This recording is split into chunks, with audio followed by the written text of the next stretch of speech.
Hello everyone, welcome to my channel learn and grow by Nishi, जिसमें आज हम देखने वाले हैं एक मेथड जो आप लोग अधिकतर यूज़ करते हैं। 10th क्लास में आपको ज़रूर आती है ये मेथड।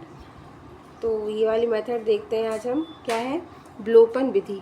ब्लोपन विधि क्या होती है? आपको सॉल्व करना है। ब्लोपन विधि से आपको क्वेश्चन आता है कि एक्स और वाई के आपको मान निकालने होते हैं, तो या तो ब्लोपन विधि से या फिर आपकी प्रतिस्थापन विधि से। प्रतिस्थापन विधि हम नेक्स्ट संडे को देखेंगे, आज हम ब्लोपन विधि देखने वाले हैं। ठीक है, तो ब्लोपन विधि करते कैसे हैं? एक भी किसी भी वैल्यू को, या तो आपको एक्स की वैल्यू को या आपको वाई की वैल्यू को सेम करना होता है। सबसे पहली आपकी जो स्टेप होती है, एक्स या वाई को सेम करना है। तो देखो कैसे करेंगे।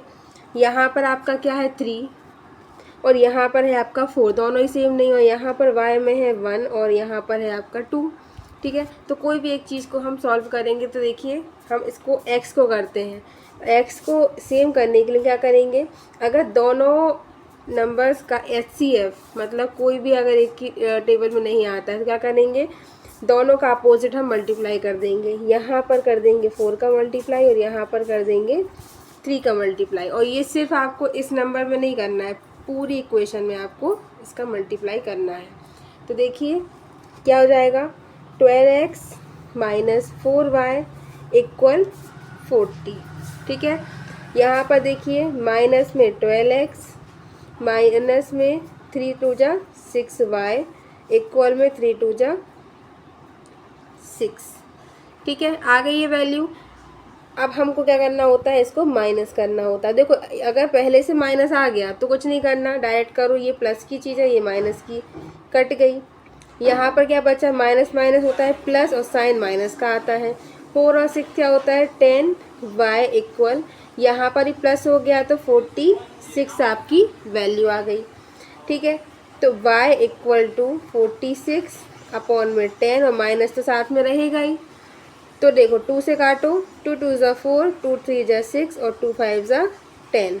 तो जो आपकी y की वैल्यू आ गई है वो क्या आ गई, 23/5। तो इससे क्या हो गया, ये आपकी आ गई y की वैल्यू। तो यहाँ तक समझ में आया। हमने मल्टीप्लाई किया, एक वैल्यू सेम की, फिर हमने माइनस किया और यहाँ से हमने y की वैल्यू निकाल ली। तो ये तो एक चीज़ हो गई। अब देखो क्या करना है आगे। अब जो y की वैल्यू आ गई है आपकी, आपको y की वैल्यू को क्या करना है, किसी भी एक इक्वेशन में रख देना है। इक्वेशन मतलब ये जो थी आपकी फर्स्ट इक्वेशन और सेकंड इक्वेशन। और कब रखना है, जब आपने मल्टीप्लाई नहीं किया होगा, वो आपकी इक्वेशन होती है। तो हम क्या करें, फर्स्ट से हम यहाँ पर किसी भी वैल्यू में रख सकते हैं, तो हम फर्स्ट इक्वेशन में अपनी वैल्यू रख देते हैं।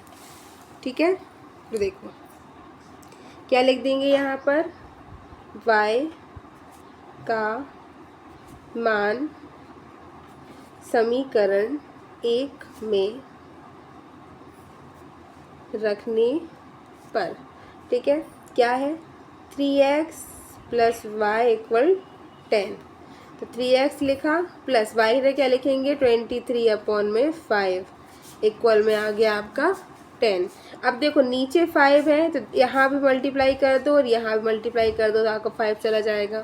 तो देखो 5 3 जा 15x प्लस 23 लिख दिया इक्वल 5 10 जा 50 हो गया। 15x इक्वल टू 50 और इसको यहाँ भेज देंगे तो माइनस का 23। 15x इक्वल टू 10 में 3 गया तो 7 बचा और 4 में 2 गया तो 2 बचा। तो x की वैल्यू क्या आ गई 27/15। तो 3 से काट देंगे, 3 9 जा 27 और 3 5 जा 15। तो देखो x की वैल्यू क्या आ गई 9/5 और y की वैल्यू क्या आ गई 23/5। तो ये होती है आपकी ब्लोपन विधि। इस टाइप से हमें ब्लोपन विधि करनी होती है। हम एक बार क्या करते हैं, सबसे पहले क्या किया हमने यहाँ पर, सबसे पहले आपने जो वैल्यू है उसको सेम किया। उसके बाद आपने जो वैल्यू से आपका जो मान आया है y की जो वैल्यू आई है उसको आपने एक किसी भी इक्वेशन में रख दिया और आपका x और y दोनों के मान यहाँ पर निकल आए हैं। तो ये होती है विलोपन विधि। अब इसके बाद नेक्स्ट संडे को हम देखेंगे क्या प्रतिस्थापन विधि। ठीक है। हमारे साथ बने रहिए। ओके, और अगर आपको वीडियो पसंद आया हो तो लाइक करें, सब्सक्राइब करें, शेयर करें, और कोई भी डाउट हो तो कमेंट कर सकते हैं। Thank you for watching.